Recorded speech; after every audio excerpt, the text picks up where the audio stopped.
Hello everybody and welcome to the video. If you're watching this video right now, I presume I need to congratulate you on buying your new ski, and special congratulations if it is a Syndicate HO model. My name is Rob Hazelwood and today we'll be talking about everything that you need to know to set up your first ski. From binding placements to back binding placements to fins to aftercare, and generally everything you need to know to make you ski better on your brand new ski.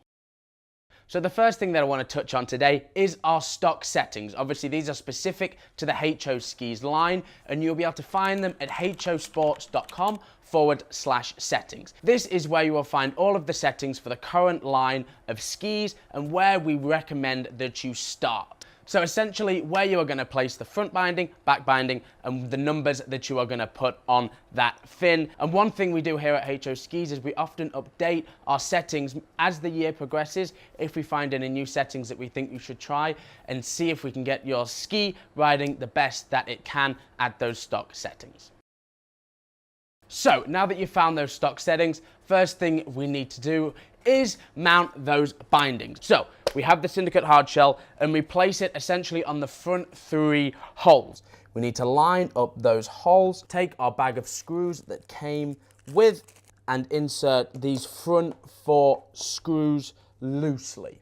So it's worth mentioning that with the Syndicate hard shells, it's these front 4 that have the sliders. This back one has the hole that locks your binding in place. However, when we measure these bindings, it's very useful to essentially put in these first 4 screws so that then when we go to measure, we can slide like this, and it's just a simple forwards and backwards. There's not quite that same side movement. Let's take our tape measure and measure where we need to be. We now go essentially to just below where that clip mounts, all the way against the plastic, so as close to your heel as you can get. We pull that tape measure and we go to the back.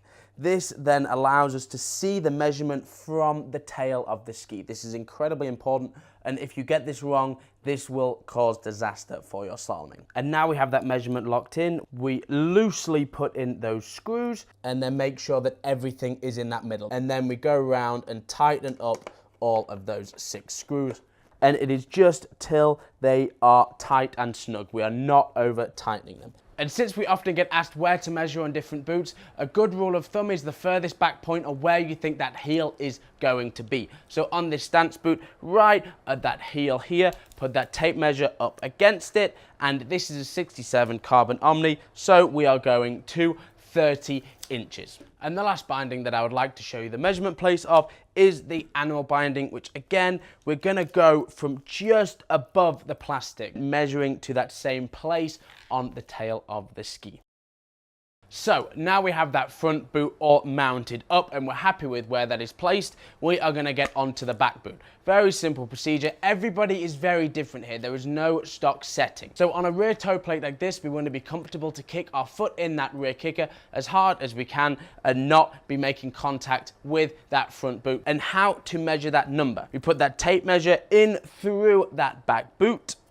We again contact the same point that we would on the hard shell or the stance boot as before, and we pull that tape measure up and we find that number right at where the top of our ankle is going to be. For me, I'm a US size 10 and I like the measurement of around 8 inches. This is very different for everybody. Some people will be as close as 7.5, 7 or even 6, and that is okay. So once you reach a number that you feel comfortable with, we start off by loosely putting in all of our screws. Because with these rear toe plates, the animals, whatever binding you have on that back foot, we can always twist it a little bit. For me, my preference is to have it straight, as I feel like this gives me the most consistent feel. However, a lot of people like to open up their back foot. This can make it a little bit more comfortable on the hip and allow us to be in a little bit more of a powerful position, especially if you have tight hips or ankles. So as you'll notice, I am using the one-piece washer that comes with the HO back boots. When you're fitting this, just make sure that the hole pattern matches up with the washer, and this spreads the load out through the whole of the back plate. However, if you do not have one of these, some large washers can be suffice. And now you have all of those boots mounted. We just go around one more time and double check that every single one of those screws is nice and tight and we haven't missed one. So as well as the rear toe plate, we obviously also have the rear boot setup, or the double boot setup. This can be a little easier to set up, but also a little bit trickier to make the same every single time. However, a general rule of thumb for me, and because with the rear boot that we can put our foot in a little bit slower, we can test it a little bit easier. It always goes in the same place because there's no big kicking forces going on. So we screw our bindings probably as close as we can get to the nearest screw hole. Then once we have it entered, we put our foot in and we want to measure, and we don't want any more than a finger's width gap in between our longest toe and the boot in front. If we go further separated than that, we're going to have more of a tendency to get stuck on that back foot. And with the rear boot setup, you're already a little bit at the mercy of that anyway. So keeping those feet a little closer together, if you find that comfortable, is probably the best way. And in terms of measuring this, if you're taking notes and if you're wanting to keep this on different skis, there's two options for this. The first option we have, and probably the most simple but the least exact, is measuring from the hinge point or the ankle of each boot. So on the animal boot here, it's around here, so where that ankle bone would be. And again, on that rear boot, where that ankle or that hinge point in the binding would be. We then measure from that front hinge point to that back hinge point, and that is the separation of your ankles. This can be quite an easy one to do, but again, isn't the most exact. The other measuring option is to remove the front boot for a second, measure your binding like you normally would. Say that's 30. We then do the same thing. We place our boot back where it's going to be, and we measure from the tail of that binding. So that's 17. We can then subtract the first number from the second, so 30 from 17, and we are left with 13. That essentially is the separation from heel to heel. If you're keeping the exact same bindings every time, this can be easy to replicate on different skis and make your life a little bit easier to get the same setup every time. So now that we have those bindings absolutely dialed, let's learn how to check those fin numbers and, if necessary, how to move that fin. So the first thing we are going to need to do is remove this wing. So first things first, we want to turn on those calipers, make sure we are zeroed off and in inches, not millimeters, inches. First of all, we start with that length. So we open up those calipers, we make sure the tip of that caliper is right on the fin, not just on it, not gone past it to the other side of the ski. We're just on the edge of that tip, and the same rules apply for that tail number. So we're just on the front, just on the tail, and we are getting that number there. Again, we make sure that we're back, we're zeroed, and it's always a good idea to measure twice. Then we move on to the DFT, or the distance from tail. So with that DFT, we slide it on, pull the caliper all the way on with our thumb, push that against the fin and against the ski. Zero off at 0. We then pull it away, slide the caliper there, push there, and we get our measurement, 0.748. If you were to measure with non-slotted calipers, you would roughly take away around 30 thousandths off this number, making it 0.718 as a best guess, depending on your calipers. So moving on to the depth, we zero off. We make sure this end is flat against the ski, and we then tap our way along the fin. We want to try find the biggest number we can get to, which is 2.460. So now moving on with how do we change the actual fin if we are not at the stock numbers that we require. So to change your fin, you will need a 5/32 Allen key. A T-handle like the one here on Amazon is the one that I'm using in the video. So with the fin, it's a very simple procedure. We have these 3 screws. We have one here, one here, one here. Those 3 screws essentially lock in the fin and stop it from moving. So first of all, we're going to need our T-handle.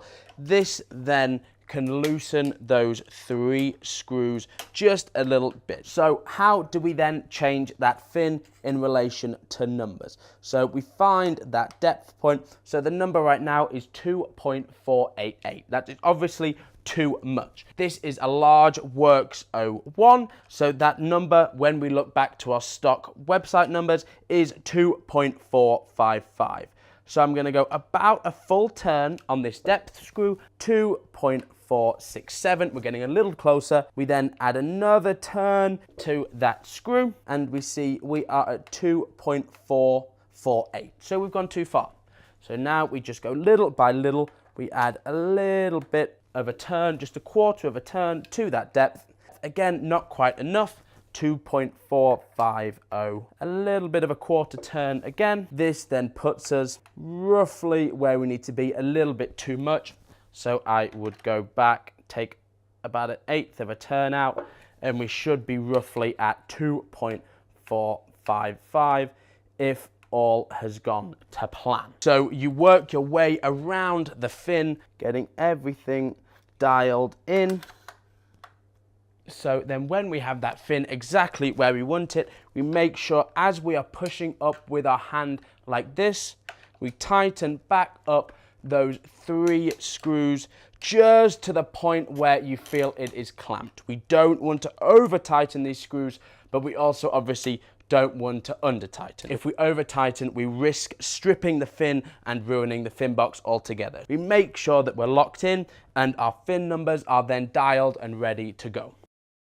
The last thing to do in terms of ski setup is deal with this wing. And as this is a large Works 01, I'll be using the 8-degree wing angle.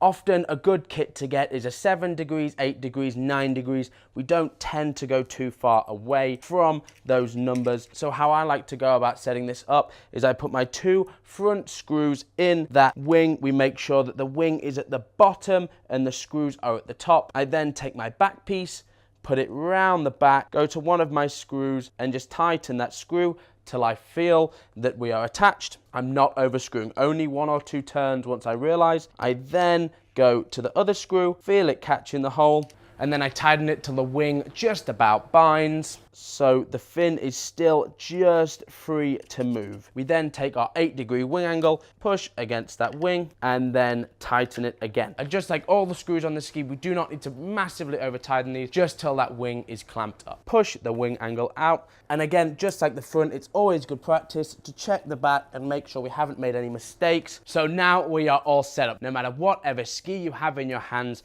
it is now ready to go. But say you're a few sets in, things aren't quite feeling right, you're not quite feeling comfortable, or you just like to experiment. What are my recommendations with moving? First of all, I recommend leaving the fin if possible. The fin is a very, very complicated thing to understand and even to move and get to those exact numbers. I would suggest starting with your binding if you really feel the need to make a change. And the one thing with ski testing, it's very tough. It's very experimental. We can make general rules and guesses and ideas, but at the end of the day, it is down to you to feel it. Some general suggestions could be if you feel like the ski is a little bit too heavy, if you feel like it's almost plowing, it's turning well, but you can't quite get that ski to move and drive into that center line, maybe suggest trying your binding a hole back. However, if you feel like you're just stuck a little bit back, or if you feel like you're not getting that same swing off the second side, so you're getting that acceleration, you're getting that nice driving feeling, but you're not feeling connected to your swing, you feel a lot of slide through the finish of the turn, a lot of overpowering, then maybe that could be a sign to move those bindings forwards, allow yourself to get a little bit more connection, a little bit more balance on that ski. And again, like I said earlier, in terms of the fin, it is a very experimental thing. The one thing I very much recommend, if you're going to change that fin, keep good notes. Obviously, we have 3 things that we can change: the length, the depth, and the distance from tail. Maybe start with your distance from tail. Say the ski's feeling a little bit big, like it's not quite wanting to move through the finish of the turn very freely. A good thing to try can be moving that distance from tail number forward slightly. Say moving from 0.760 to 0.765, moving 5 thousandths or 10 thousandths. Say you're feeling like that ski's overturning through the finish. It feels like it's dumping you in just a little bit. If you've exhausted all your technical problems, you've spoken to a coach, you've spoken to the HO customer service team, see if they can help, maybe try moving that fin back 5 thousandths. One more quick setting with this fin that's quite easily noticeable is dealing with that length. Again, very hard to make set rules, but if you feel like you're constantly breaking at the waist as we're trying to turn in, especially for that offside, this can mean that you just have a little bit too much length in that fin. And again, there's no rules here, but if you try taking out a little bit of that length and you feel that feeling going away, that means that you're a little bit too long. If the ski feels a little bit squirrely, like it's starting in very aggressively, it's a little bit of a wild ride at the start of that turn again, usually on that offsider, I've felt especially, it can be a good idea to try adding in a little bit of length. Again, maybe just a little bit of a 5/1000 and work your way towards the opposite feeling. So if you're feeling yourself breaking at the waist because you're maybe a little bit too long, take that little bit out, 5/1000, until it starts feeling a little bit squirrely. This can be a good way to work on your fin settings without getting too lost and knowing when you've gone too far. You can step it back and hopefully that is your perfect number. And again, there's an endless world of suggestions with the fin.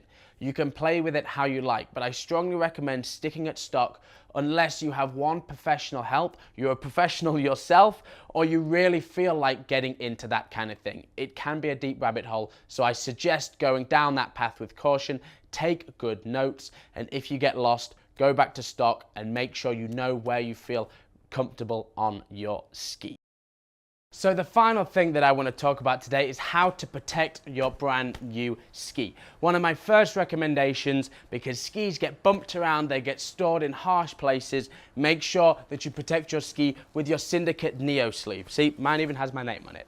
Or your ski bag, something just to protect those edges of the ski, protect that tail if you're gonna leave it on the tail of the ski stood up all the time, and it just gives your ski an extra layer of protection. One warning with that, make sure you dry your ski before you put it in your bag or your sleeve. If you put those skis away wet, they end up sweating. It can cause some discoloration to the skis because of the time that it sits in the water. It's just not a good idea. Make sure you dry those skis if you can before you put it in your ski bag or your Neo sleeve. And some quick final points about looking after your ski is make sure you try keep it out of direct sunlight whenever possible or extreme heat. These skis are often black, they're often dark, so they get hot very, very quickly. Leaving them in the sun is not a good idea, and in a long-term process, it can cause degradation to the skis and cause problems down the line. Make sure you're storing them in dry, cool conditions and keeping it out of direct sunlight whenever you can. And that is all I have for you today. I really hope you enjoyed this video and that you now understand a little bit more about setting up your ski and you feel confident to go out there, put your bindings on, set up that fin and go take a rip. And remember, one final point, we've put a lot of time into those stock recommendations and settings, so usually they are a good place to be, if not very, very close. So make sure you don't get stuck down those rabbit holes, messing with those fins, messing with those bindings, and just go enjoy your ski set. Thank you so much everyone for watching this video, and go enjoy your new ski setup. Bye guys.